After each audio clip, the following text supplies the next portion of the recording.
Now to our wide receivers, to the Cleveland Browns wide receivers. You saw it a lot, especially in the preseason. We get rid of Kadero Hodge, basically a wide receiver 3 or 4 on a lot of rosters in the league. He doesn't even make our roster. All of his catches last year were for first downs. Granted, he wasn't targeted a whole lot. So you have this pretty much where there isn't a wide receiver one, which makes it really weird because you expect OBJ to be the wide receiver one. He's coming off of the ACL injury, obviously always scary, with fantasy and his pre-existing connection with Baker. You can't blame people for staying away from OBJ. I think Landry's pretty safe hands. And then you got the younger guys. You got Hollywood Higgins and you have Donovan Peoples-Jones. So this one is back to Turner. Is there any wide receiver in the Browns offense that you would play in a flex spot, or did you draft any of them? All right. I did not draft any Browns wide receivers. None.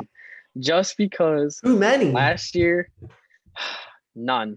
I did get Donovan Peoples-Jones in our league, but then I dropped him just because I felt like he probably will still be there after like week 5 or 6. So if I feel like it and if I have an extra spot, I go snag him back up.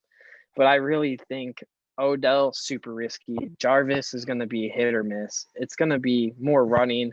If we want to win games, we can't be throwing the ball. Put it in Baker's hands sometimes, but giving it to Chubb and Hunt and just keeping Mahomes week 1 off the field for as long as you can, no matter what, like keeping these offenses off the field.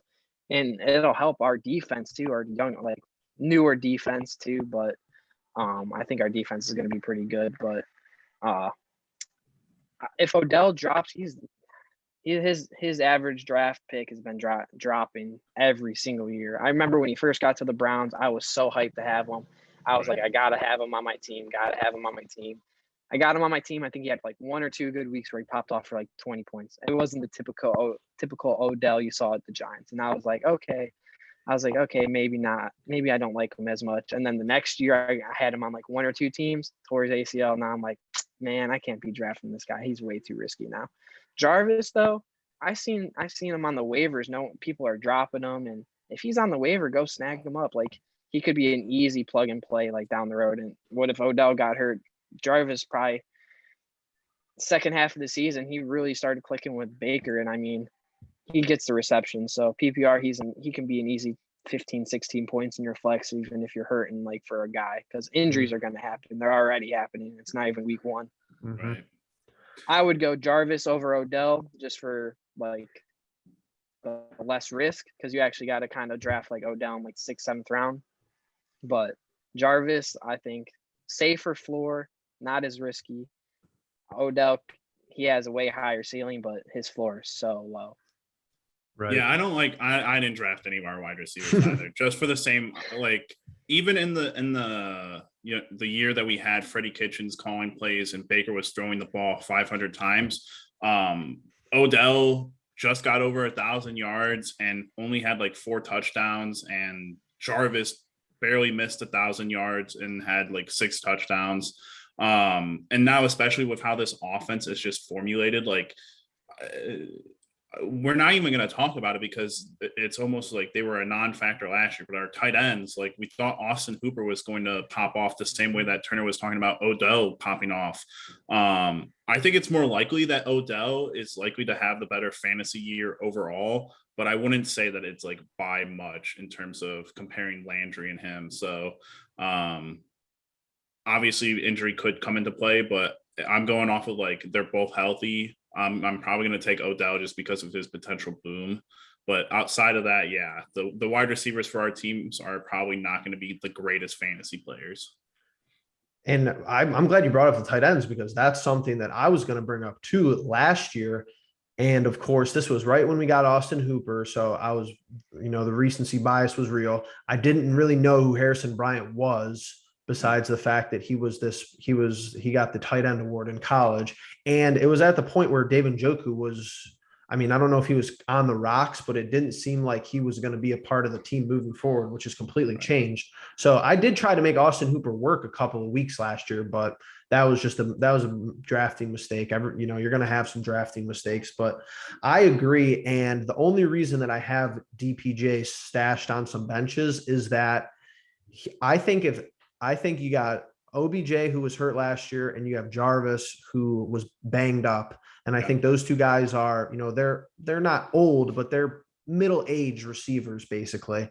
And I think the only thing holding back our wide receivers is that we have so many good ones. So the touches are probably going to be, on the lower side, and of course our running game. But I think if one of those guys gets hurt, I think that in DPJ, maybe gets targeted 5 or 6 times a game, he might be able to have scoring opportunities. Baker likes throwing to him. We saw that in the Cincinnati game last year, but I just think, like you guys have said, too many wide receivers and not enough real stability, especially with OBJ and Landry, which are your two bigger ones. And I don't know anyone who's drafting Rashard Higgins for the most part. But I think that's the next topic though. Baker Mayfield, not someone who's drafted a whole lot. I don't know if he's drafted in any of the leagues I'm in. Just actually one, I guess, because we have some Browns homers in our leagues that he might go off the board. But I feel like he's really not rostered in the large majority of fantasy, teams and fantasy leagues across the country, the landscape of fantasy football. And it's really predicated on our run game. But I just want to propose a little scenario here. So let's say last year we were 60-40 running. I think we could agree that that's probably the case. 60-40, maybe 65% running. I think, which I'll come to my thoughts, and I want to start with Justin here because Justin is big passionate about it. If we say we were flipped the other way, if we're 60 or 65% passing, can Baker Mayfield be a serviceable fantasy quarterback, or could he even be, top 10? Man, the reason why I just don't like picking Baker for fantasy is because of just how good our team is in general. And so we'll never really, in my mind, we did our predictions, Jeff. I only have us losing 3 games. So how many of those games are we going to be trailing? And how many opportunities is Baker going to have to throw the ball 30 times, which he didn't really do a lot last year. So I'm hoping that it flips and that maybe we do get that 60-40 and it's passing. But you look at why dudes like Dak Prescott are just fantasy monsters. Their teams are losing the majority of their games for the entirety of the game. And this dude's just tasked with throwing the ball 40 to 50 times a game. So is he gonna do it this year? Is he gonna be a top 10? I don't know that he's gonna be a top 10 fantasy quarterback. Top 10 normal quarterback though. Okay. That's a good distinction. That's what I was gonna say.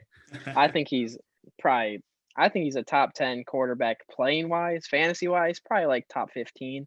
I mean, he really can control the ball and can control the clock. I know he had one bad year, but I think he just had a really good rookie year and then came into the next year and he was kind of he got cocky and that kind of humbled him a little bit. And I think now he's really, really working. And I think Stefanski's helping him out a lot too. I think this year he won't throw as many interceptions, but he won't throw as many touchdowns, but he's definitely going to handle the ball. Like the one preseason game he did play, he looked pretty sharp, and he's not going to get you a lot of rushing yards either. That's why I don't think he's a top 10 fantasy quarterback. If he throws the touchdowns, he'll be definitely top 12. And if he gets the yards, but if our defense is good as everyone's saying it is, and we're running the ball, there's no need to pass. And if they're going to be low scoring games, I think there was one game where we had to actually throw the ball a lot versus the Titans because they just kept firing back at us. It was probably 70 total points scored between both the teams, and he threw for 5 touchdowns. That's going to happen probably 1 or 2 times, but he's not going to be like Aaron Rodgers throwing 5 touchdowns, 4 touchdowns every single game, or he's not going to be like Kyler Murray running and rushing for 2 touchdowns a game and scrambling for 70 yards. That's what makes those guys top 5 fantasy quarterbacks, because they're rushing all the time. Right. I think he needs to rush for a first down. If it's 3rd and 8 and he's getting blitzed, take off and run and get the first down. Don't sit in the pocket and try to force something. I think that's what hurt him the second year, because he wasn't running and he was forcing throws, and then I would be a tip ball and then intercepted. He was a little chunky second year, I think. Yeah, exactly.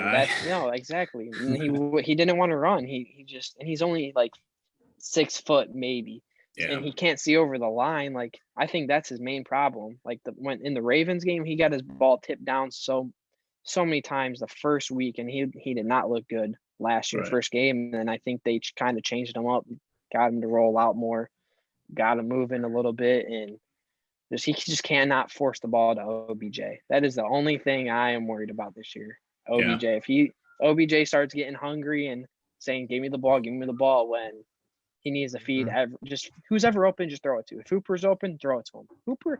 I think Hooper could have a decent year. I think people are sleeping on him a little bit too much, but I think he could have a decent year. I think they will use him a little bit more this year, but it's just, is he viable for fantasy? Who knows, because they have 3 other tight ends. So it's not like he's the only tight end like Kelsey or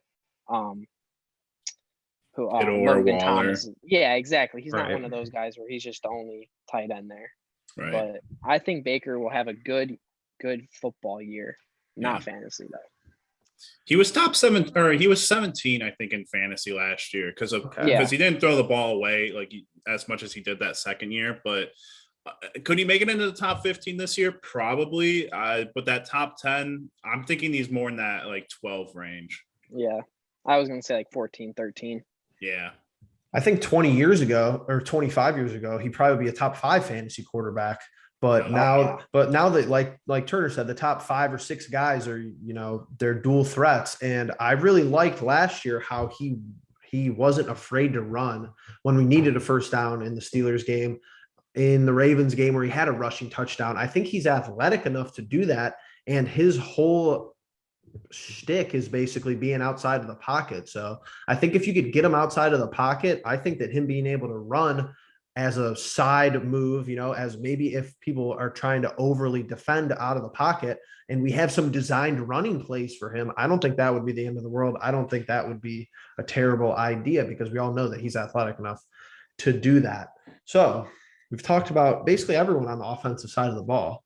Basically, if you had a league where you had to draft offensive linemen, I don't think that exists, but I think we could all agree that our offensive line would go first. Yep. Probably early too, depending on how many points they got. Maybe we should implement that. Maybe we should do like I know there are like that would be sick. You could draft like 53-man rosters. I'm pretty sure that exists, but I don't know. You wouldn't be able to get everyone on the Browns.